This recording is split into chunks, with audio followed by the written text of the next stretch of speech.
3/4 of the way through the Star Wars sequel, The Empire Strikes Back. Darth Vader utters a phrase so infamous, so shocking.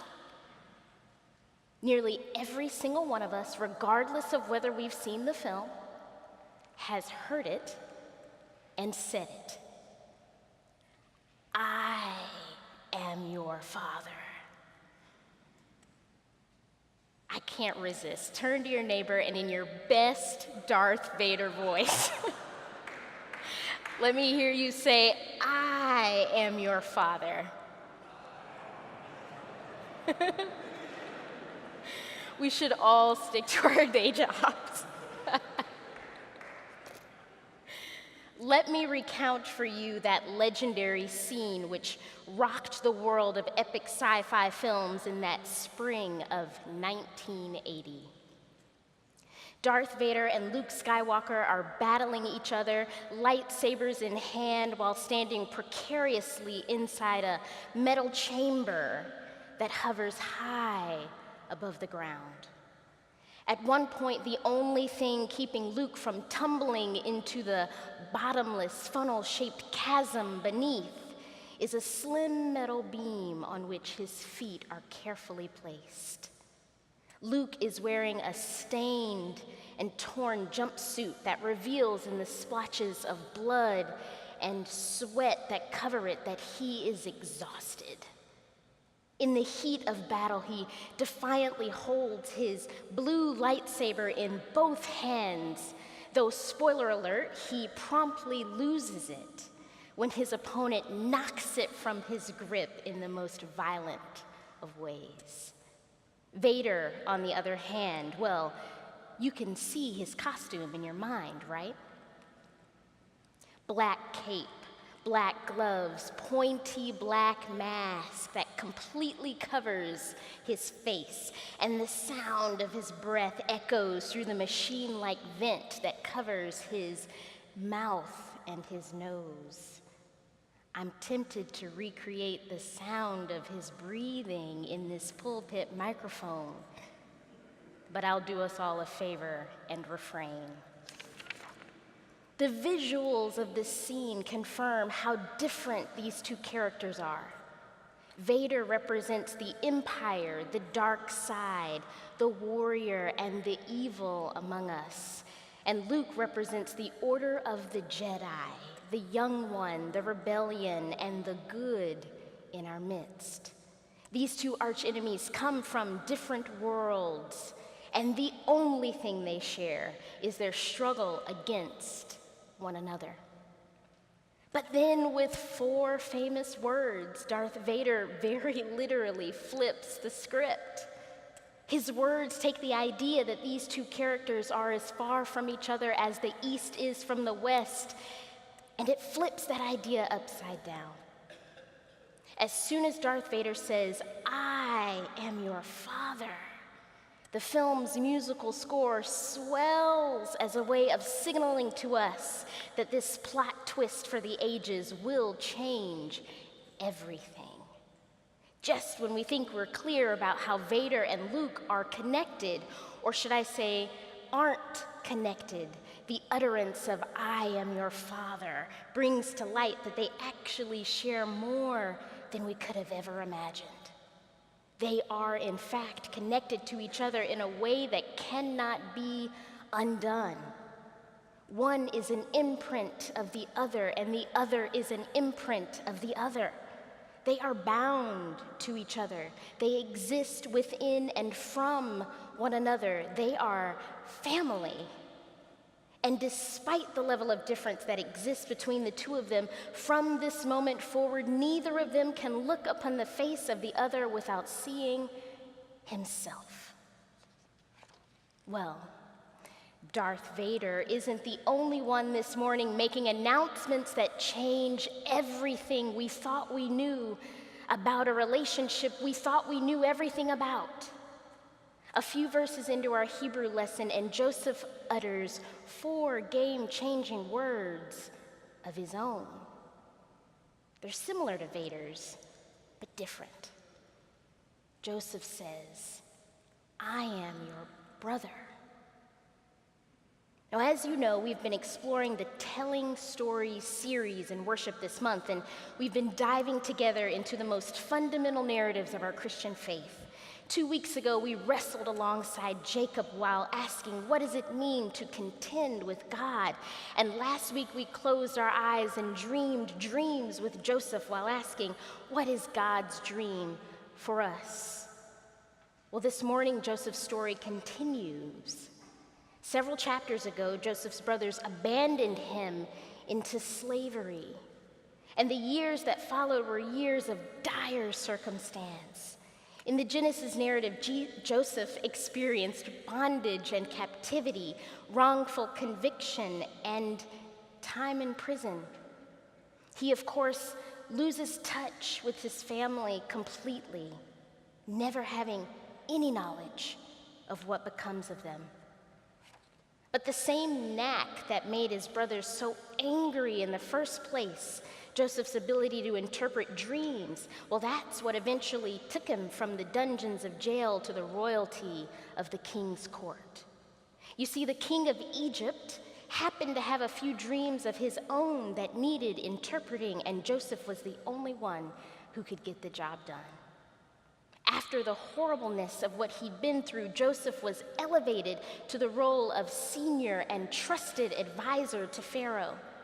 He oversaw the very government initiative that would ultimately be responsible for ensuring that all of the Egyptians and all those in nearby regions had enough to eat in the time of famine.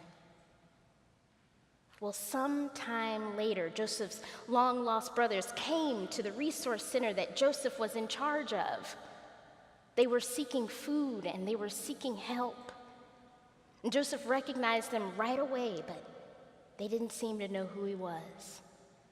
So after 3 chapters of back and forth, Joseph revealed himself to his brothers, all starting with the phrase, "I am your brother." And the utterance of those words brought to light that these brothers shared more with the man who was standing in front of them than they could have ever imagined. Joseph then spoke to them with kind words of reconciliation, invitation, forgiveness, service, and healing. He explained his sense that his journey had gone from one of horror to one of hope because of God's movement and activity in his life and in the world. And he explained that God had worked not only to restore him personally and to restore them communally, but also to restore and preserve life in all of the land of Egypt. This bedrock story of our faith confirms for us that God is interested in our restoration. Yes, God is committed to bringing justice and healing to the broken places in our personal, communal, and national lives. Restoration on every level, working together to bring our world to wholeness. This story confirms that this is the nature of the God we serve, a God who works through us, and thanks be to God in spite of us, to heal. This is God's essence. Reconciliation is God's essence. Held inside, "I am your brother," is our faith's radical proclamation that no person, no relationship, no system stands outside of the transformative and steadfast and loving power of God's redemption. Man, that sounds great, right? And part of me wants to stop there. If I were down south, I might say, look at God. Ain't God good? Reconciliation sounds awesome. But in light of the last couple weeks, perhaps it sounds awesome, but feels feels far-fetched. Perhaps God's promise of reconciliation, healing, justice, and everything that's represented in Joseph's proclamation of, "I am your brother," perhaps all that feels as far away as the make-believe of a movie scene. Was there a single day this week when we were not pushed even more deeply into a knowledge of what is broken in and around us? The man who sleeps inside the White House confirmed out loud what we already knew: that he participates in and condones systems of white supremacy, and that he struggles to see the image of God in every human being. Last weekend in Charlottesville, and then on Friday in Durham, and then yesterday in Boston, and I'm sure in secret gathering places on probably every other day of last week, white supremacists gathered against equality, against shared humanity, against peace, and for fear, hate, destruction, exclusion. And devastatingly, as we watched the images of their movements and symbols, we recall that they espouse ways of thinking that at times have been emphasized and perpetuated by the church. Heather Heyer lost her life while standing for truth. DeAndre Harris, an African-American teenager, was brutally attacked in Charlottesville by white supremacists, and despite hundreds of photos and video clips of the perpetrators in action, not a single arrest has been made. And yet, dozens have been arrested without delay for removing the Confederate monuments that loomed above their cities and towns. CEOs resigned from the White House's manufacturing panel, and artists and actors resigned from the White House's Arts and Humanities Committee. But the White House's Evangelical Council of Pastors,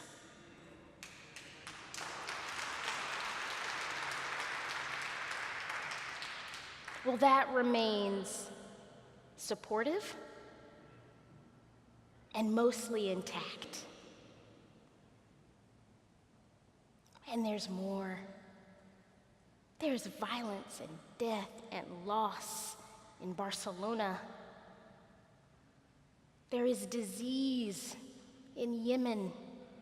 There is disaster in Sierra Leone.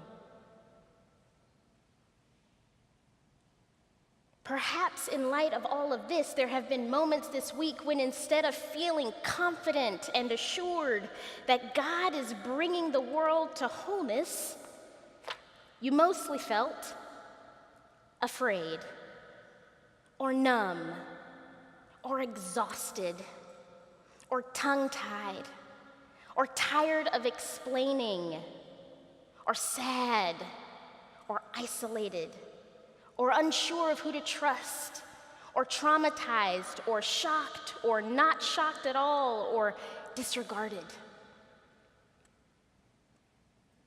My dear, dear friends, our passage this morning speaks to God's ever-present promise of reconciliation, and it speaks to the moments along the journey of justice when we are sure to feel nearly consumed by the pain of what is broken in our world and in us.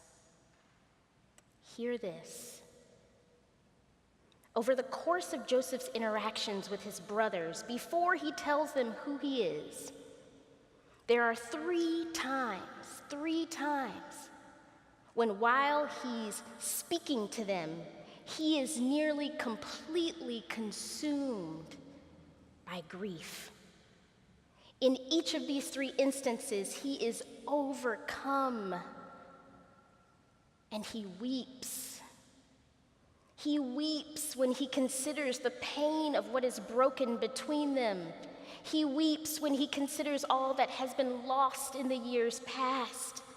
He weeps when he considers the animosity that led to such destruction. He weeps when he considers the longing he has felt to see the face of his family again. He weeps when he considers the mess that human disconnection has the ability to create. In these moments, even on the verge of reconciliation, and even in the midst of his restoration, Joseph's, he's just got his grief, and he's just got his weeping. The story of our faith makes clear that there is no "I am your brother" without weeping. There is no reconciliation, no real healing, no real restoration without the truth of the pain of what is broken. Recognizing and acknowledging the pain of things that are broken within us and within our world, that's as holy, and that's as allowed, and that's just as held as the final outcome of justice. We are journeying toward justice. We are participating with our lives in the saving work that God is doing in our world. And along the way, there will be times when the pain of what is broken, when the pain of what is in need of reconciliation threatens to consume. Participating in God's good work, reaching for justice with our actions and words and with our whole selves, that doesn't mean not feeling the pain of the world. We are not called to refuse to feel it by becoming hard of heart. We are not called to refuse to feel it by pretending it doesn't exist. We are not called to refuse to feel it by resigning ourselves to the idea that this is just the way it is. All of these paths are dangerous functions of privilege. The privilege to choose not to feel, the privilege of choosing not to be impacted, and they all stand squarely outside of the framework of reconciliation that our faith tradition calls us to live into. A holy longing for reconciliation comes from a sensitivity to what is broken between us and around us. And when we wonder if feeling the pain of the world while we work for God's justice will ever become so much or so heavy that we cannot carry it, we remember what happens at the end of this morning's passage. Just as Joseph's weeping led him to fall onto the shoulders of his brothers, we will meet each other in our grief, and we will move toward reconciliation together. You holding me and me holding you. Us saying to one another, I am your brother. I am your sister. I am yours. We are connected. Friends, hear this loud and clear. We are people of faith and followers of Christ, and because our faith compels us, we don't equivocate when we say that white supremacy is sin. Though it is not new and though it infects the cores of our nation, we stand against it and we believe in healing. We believe that Black lives matter, and we are committed And we are committed to living in ways that honor this truth. We do and always will live lives of radical welcome and inclusion, regardless of our neighbor's race, sexual orientation, socioeconomic status, country of birth, or opinion.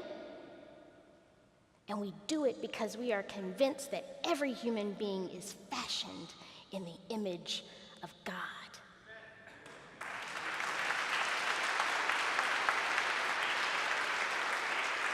We are committed to inspiring. We, the Riverside Church, we are committed to inspiring other communities of faith in the way we risk and build and minister. In this place, we work together to pursue the peace, justice, and reconciliation of the Lord.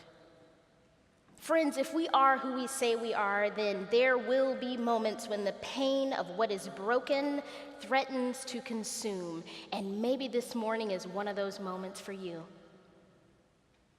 So know this, even then, we will call on the story of our faith as our truth, and we will remember that even our tears are holy and have power while we're on this journey for justice.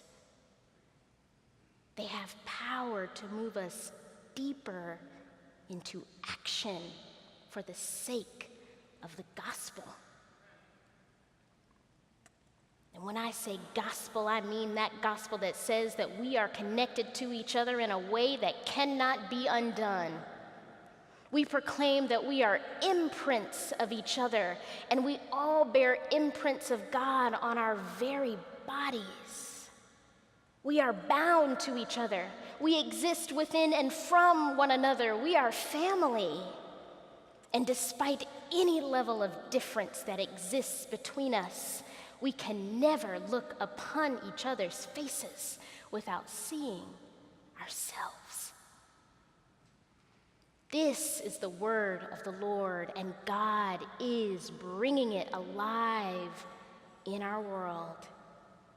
Let us, with hope, participate in it, knowing that even when the pain sits heavily on our shoulders, our tears move us into places of deeper action, deeper understanding, deeper ways of being the people of God. Friends, be encouraged. This is our story. This is our truth. Amen.